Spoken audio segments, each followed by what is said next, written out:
New Futures is a nonprofit that works to prevent and reduce alcohol and other drug problems in New Hampshire through policy and advocacy. And we are here this morning to officially announce our affiliation with Project SAM. The SAM stands for Smart Approaches to Marijuana.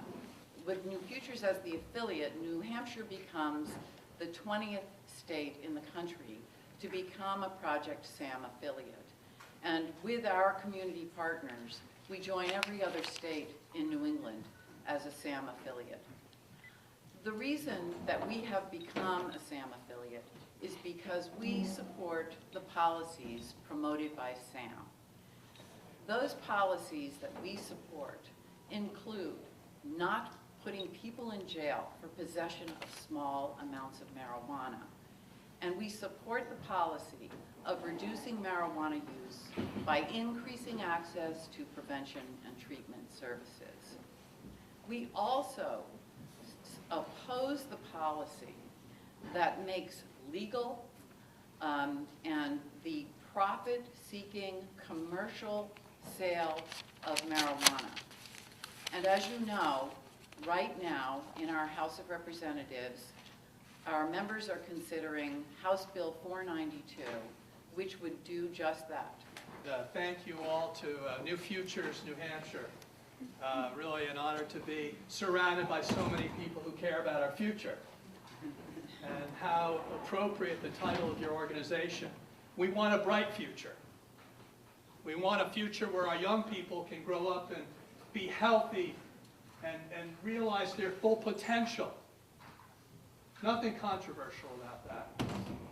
And we want to give our kids the strongest foundation to become who they're meant to be. That's a terrific mandate for a public health organization.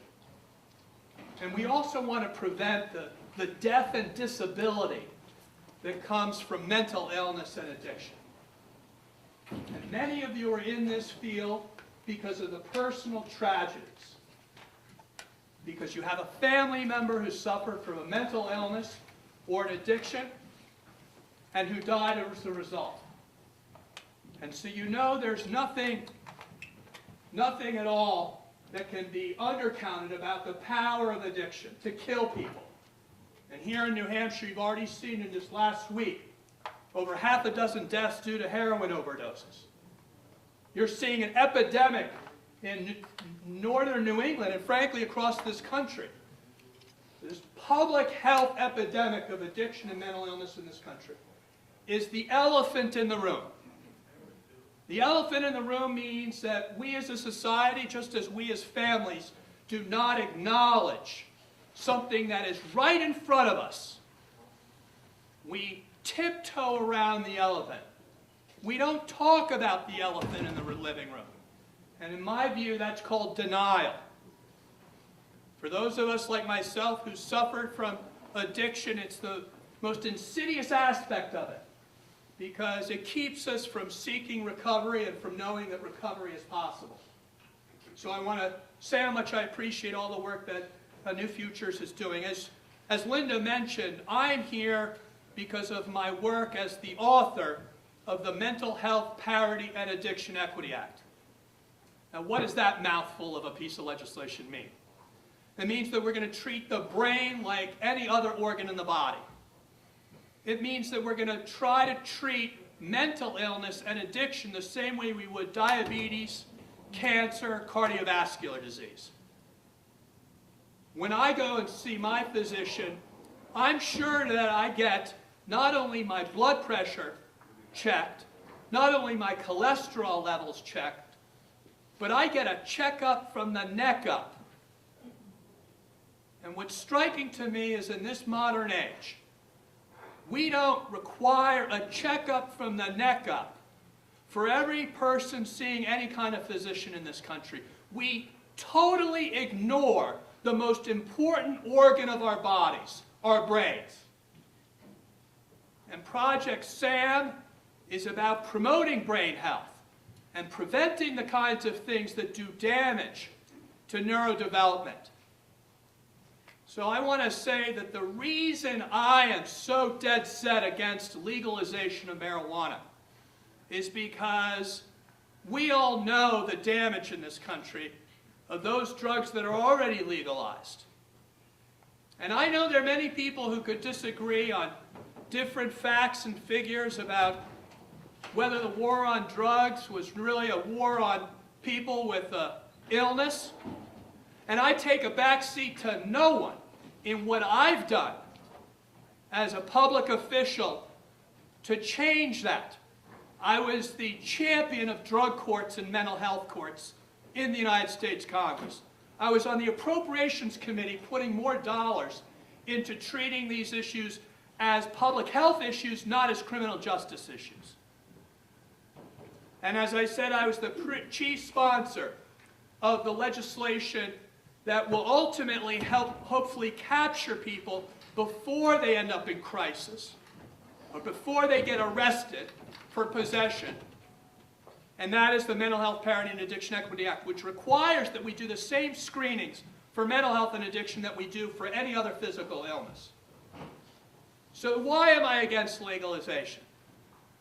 I'm against legalization because I do not want to see a for-profit industry whose only motivation is to get new consumers for their product. I don't like to see the fact that in this country today, we have now thrown up our hands on our ability to control and regulate the sale of alcohol in our country, such that now it's advertising on TV, there are billboards all over the place, flavored alcohol and advertising and directly targeting our kids. I'm happy that the tobacco industry was finally brought under control after over 60 years of unmitigated disaster in this country, where they were able to target kids through advertising like Joe Camel and all the other kinds of marketing gimmicks that they use. Why did they do that? Because they knew kids were the future customers that were going to drive their profitability. And we know now that the tobacco executives were lying to Congress, were lying to the American people when they said that their product wasn't harmful.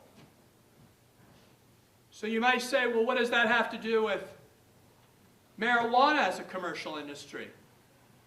I say we need to take lessons from our past and learn from them and not repeat the mistakes of the past.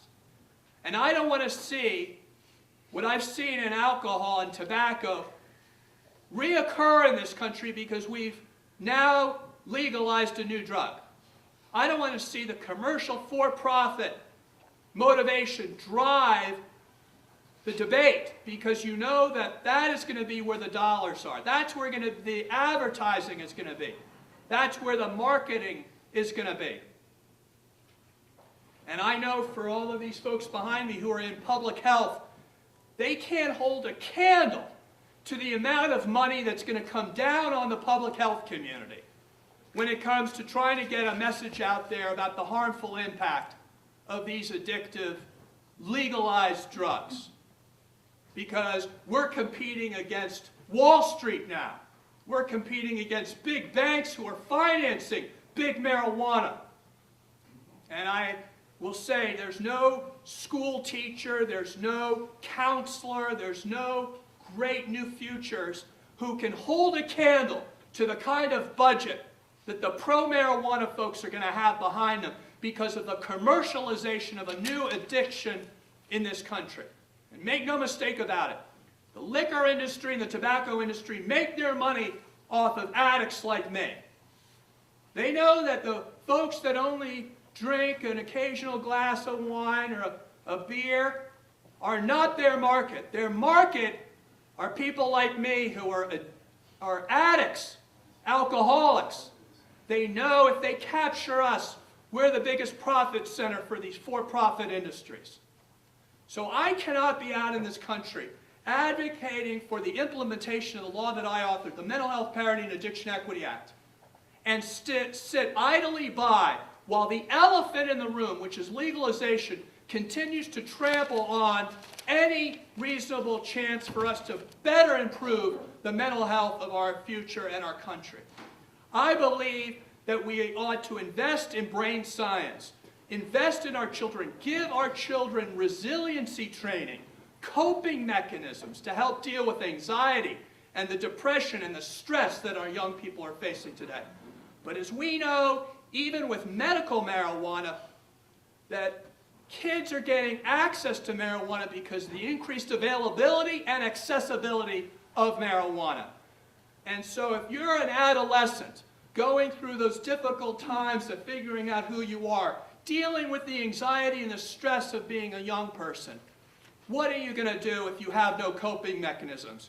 You're going to turn to that smoking a joint, using marijuana, frankly not even smoking it, now you can eat it.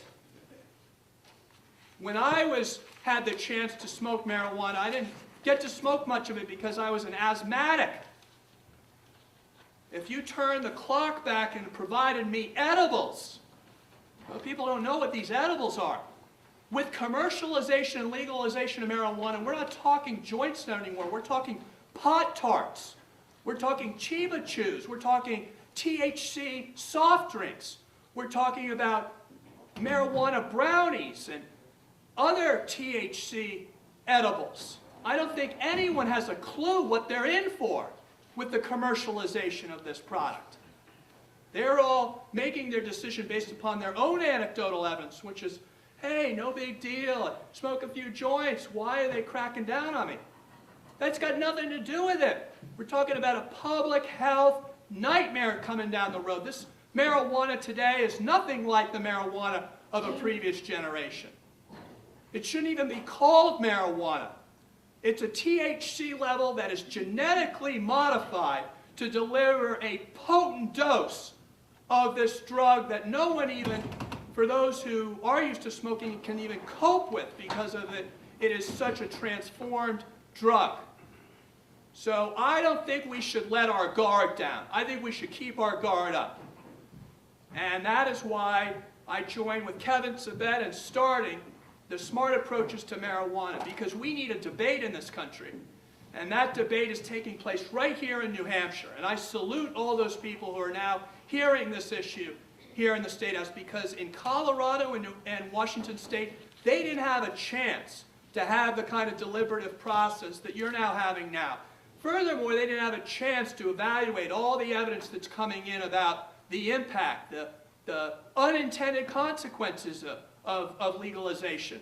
So all I would say to New Hampshire is slow down on your road to legalizing marijuana. Take a look at the experience of your friends in Colorado and Washington State. Take a little chance to let that experiment unfold before you start going down a road and consigning the future of New Hampshire young people to increased use. And no one can argue with me on it, because the highest rate of use amongst kids of any drug is alcohol. And why? It's because alcohol is legal and it's accessible and it's available. You do that to marijuana and you're going to see the same rates of use skyrocket amongst our young people like you've seen with alcohol. So let no one confuse you about what the future looks like if you move down this road any further. And again, I want to thank all of those at New Futures for providing an opportunity to really talk about the future the way it needs to be talked about. The well-being of our youth for financial gain. And with some of the statistics that I just heard that I was unaware of, it's not going to do that. We might make $100 but spend $1,000 is what I'm hearing. And I believe that, I believe that wholeheartedly. Right? What public policies will enhance public health the most? That is our central question. Will policies of enabling, normalizing, mass commercializing, or policies of mass incarceration fit a public health paradigm? And we didn't think that either of those policies fit that paradigm. And that's why Smart Approaches to Marijuana was started, and we're so happy to be partnering, and when we were contacted by New Futures in New Hampshire to be our 20th affiliate. When we look at our legal drugs today, and we look at the devastation that prescription drugs has had, especially in the last 10 years here in the Granite State, when we look at the devastation of alcohol and tobacco, and we can calculate, if we want, about 500,000 deaths a year, at least, related to those 3 legal drugs, and about $500 billion, if not more, dollars spent cleaning up the mess. Are we having fun yet? That's the question. Why in the world would we want to add another drug, whether one is more harmful than the other on various dimensions is a matter of discussion. But a drug that is 5 to 7 times more potent than it was when probably many people in this room might have started or ever if they tried marijuana. A drug that is now being sold as brownies and ring pots, as the congressman mentioned, as lollipops in states like California and Colorado and Washington State. And a drug that now not only has a sort of small movement behind it, has a very large movement fueled, frankly, by Wall Street cash, ready to make billions off of the next big tobacco. And we said we really needed to engage in a more constructive debate and dialogue, lest we make the same mistakes we've made for the last 80 years with tobacco. It is true tobacco is legal. It is true we don't arrest people for it. It took us almost 100 years to get there for a reduction in tobacco and for everyone in society today to know that smoking is harmful and it should be banned in as many places as we can do that. We have the opposite now for marijuana, thanks to a growing national movement to legitimize it and profit off of it. So we're here today not standing as people who want to bring the handcuffs out, but as people who want to bring the stethoscope out, as people who want to give people another chance, as people who have seen how policies aimed towards recovery, not enabling, are in the best interest of public health. And that is why this was started, and that is why we're here today. So I next want to introduce someone who serves on the National Board of Smart Approaches to Marijuana, but much more importantly, serves as the president of the American Society of Addiction Medicine and as the chair of the American Medical Association subcommittee that has looked at the drug issue.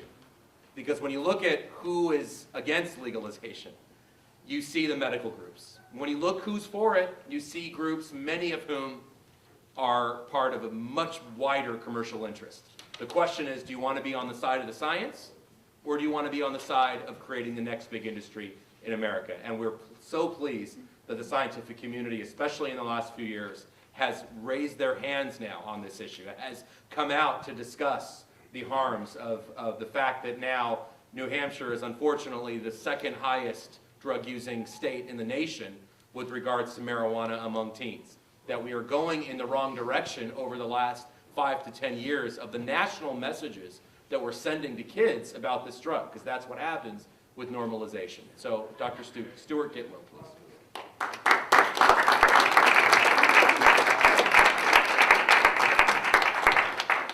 Good morning. Nobody ever died from smoking a cigarette. And that interesting fact is what has been played up over and over and over again about marijuana. And yet we all know the truth. The truth is that millions of people have died from smoking a cigarette because when they first smoked a cigarette, they became addicted and smoked another one, and a third one, and a fourth one, and kept right on going. And it takes decades to demonstrate the dangers, the risks, the deaths that are due to that one cigarette that the person first picks up. So we can't sit idly by and listen to the spin that nobody is harmed from smoking a joint. Because although that one joint may not cause measurable harm or a death, the second, third, fourth, fifth, the bowls, the edibles, that's where you start to run into problems. Now, it would be wonderful if I could sit back and say, I can predict, I can tell you in advance who the individuals are who are going to develop problems. That way, the rest of the population could occasionally engage in the use from time to time and probably suffer a minimal amount of damage. But the problem is that addictive disease affects 15 to 20% of the American public. And you can't identify who has it before they end up having the marker for it, which is the use of a drug repetitively, despite their best interest. So if you have an individual who's going to try marijuana for the first time, and you look at that individual and you say, you have a risk. You might end up being addicted to this drug, but you might not. What would that person do? And each person makes his or her own choice. By increasing availability of a drug, we reduce the degree to which individuals think that drug is risky. We reduce the degree to which people think that drug is dangerous. And we increase the number of people who will try it at younger and younger ages. So as people begin to use the drug at younger and younger ages at an increased rate, we will end up with a higher number of addicts than we've ever had before. Now, once we have that higher number of addicts using the currently available marijuana in the strengths that it's available now, we're going to end up with additional problems. 1% of them, 1 out of every 100, will end up with a psychosis. They will end up seeing things, hearing things, becoming delusional, and will end up in the hospital repetitively as a result of their use. 99 of them won't, but 1 will. Multiply that by the thousands and tens of thousands and hundreds of thousands of people using the drug, and suddenly you end up filling your psychiatric wards with people who have difficulties solely as a result of their use of marijuana. All it takes is 1% to do that. That's one. Number two, when you're working with kids, and kids are the ones who are going to use marijuana, don't be beguiled by whether or not the law specifies a certain age. If you ask people when they started drinking alcohol or using cigarettes, they never tell you it wasn't until I was 21. You will never hear that. So you won't hear that with marijuana either. And the difficulty is that the brain doesn't finish building itself until you're 25. So if you start using any time before 25, you're going to have more problems than if you start using after you're 25. And here's the difficulty. With heavy marijuana use comes a decline in the brain's ability to process information. You end up, in Nora Volkow's terms, getting stupid. And once you get stupid, you lose somewhere around 8 points of IQ. Now, if you start out with an IQ of 140 and you end up with an IQ of 132, you're still going to be productive and capable. But the average person in America starts out with an IQ of 100. And that average individual will end up with an IQ of 92. And that person won't be as productive as he or she would have been. That person won't be as capable, won't be as competitive in the marketplace, won't be able to maintain their pace at a good job. And so we will end up supporting those individuals with our tax dollars to assist them because they won't be able to do for themselves. And if you think the revenue from taxes, from the sale of marijuana, will offset that loss of productivity, you're badly mistaken.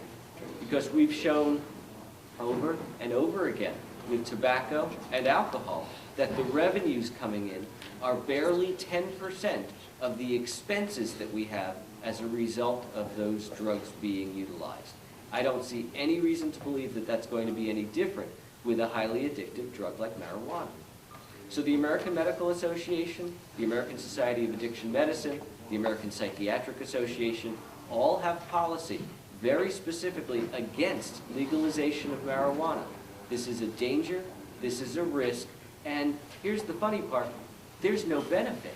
There is absolutely nothing to be gained from this, except for a short-term tax windfall that will more than be offset by the expenses down the road. There's no benefit to society, there's no advantage to the individual, and we are weighing that against enormous risks. So the words from the American Medical Association, the American Society of Addiction Medicine, and all of organized medicine, don't do this. Don't legalize marijuana. Thank you. As a state, that our individual rights, our ability to live in a free and individualized way, which is so critical to the fabric of New Hampshire, comes with a balance of understanding that we only do that together.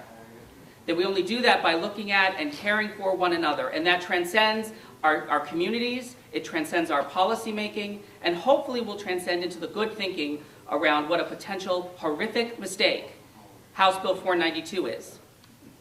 So that lesson I was taught when I was 8 was that your rights end where my nose begins. So let's talk about yesterday. Yesterday in the city of Concord, a pedestrian was struck by a driver who was under the influence of prescription drugs. We've talked at length, and I've stood at this podium and talked with many of you in this room about the damage that prescription drug use, the inappropriate use of prescription medications, the diversion of it from the medical community out into the street is doing damage in our state. Yet you may not know that between 2008 and 2012, 53% of traffic fatalities in the state of New Hampshire had a driver under the influence of marijuana. The idea that marijuana has not killed anyone is a joke. Now, all of that said, I want to harken back to something that Kevin said, which is that there are these two sides of this conversation that we have heard in the national landscape, and we have heard them in Colorado and Washington, and to some degree, those two sides have a difficulty in meeting, and very often we don't get to the kind of conversation that is New Hampshire's way of having policy conversations. Looking, as a congressman said, at examples of lessons learned from other states, following the data, bringing disparate groups around the table to find a third way. A third way is available on the issue of marijuana policy and drug policy in this country. I applaud Sam and New Futures for coming together on this, because I think it is the kind of conversation that New Hampshire needs to have. It is when New Hampshire is at its best that we have these kinds of conversations. I hope today is the beginning of that conversation, because to date, the conversation that has led to House Bill 492 has been anything but that. That bill has no protections for children in a state that has the highest marijuana, second highest marijuana rates of any state in the country. A state that has the highest per capita rates of addiction. And yet, the only other state in this country where you are less likely to get treatment if you are sick is Texas. In a state with this kind of public health crisis and a complete lack of the ability to treat even those who are struggling right now, why would we rush through our legislature an unstudied policy that threatens to expand the rates of those who will need an intervention we currently can't afford to provide? Now, many obviously look at this as a tax revenue opportunity, and certainly thinking, well, from a social business standpoint, don't worry, we'll take some of these revenues and we will allocate them towards the prevention or treatment of addiction, because yes, for some, this will be a challenge and we should probably do something about it. I hearken you back to the alcohol fund. We are a state that sells alcohol, and by statute, by law, in the year 2000, a law was created to do just that. Recognizing the damage that alcohol does, let's take a percentage of alcohol profits and allocate it towards treatment and prevention. That fund has been fully funded once in the 14 years it's existed in this state. There is active conversation right now in the legislature, in the governor's office, about changing that, because we recognize that our current drug and alcohol policy is economically unsustainable. But we do not have a track record of that kind of social responsibility. I would suggest to you that a New Hampshire approach to marijuana policy looks at a third way. Looks at the lessons learned from two states that have only just begun an experiment. To really understand, because once we go down this road, there is no going back. And 50 years from now, if that concern of Congressman Kennedy's bears out, we will be standing here again, talking about lives lost, monies lost, public safety threatened, quality of life in the state we love damaged. I understand and recognize the rights of the individual. We understand and recognize, and sound drug policy understands and recognizes, that for some, use has no ill effects. But the challenge with any public health issue is we have to look at the impacts on the individual and the impacts of those around them. This is a drug that impacts thousands of people in the state of New Hampshire already. It compromises our public safety, it compromises the health of many who use it, and it compromises the lives and the security of the people around them that they care about. In a state where people who are struggling to find recovery have limited options available to them, we want to put another drug out in the community, we want to make readily available another trigger to prevent their ability to return to the community as healthy, productive citizens. That is not the way we care for our people. So, I look forward, the Governor's Commission looks forward to House Bill 492 dying a quick death so that we can return to a more thoughtful conversation with all sides of the issue to come up with a solution on marijuana and drug policy that is not only smart for the United States, but smart for New Hampshire. And let us lead the way where I fear at least 2 states are falling behind.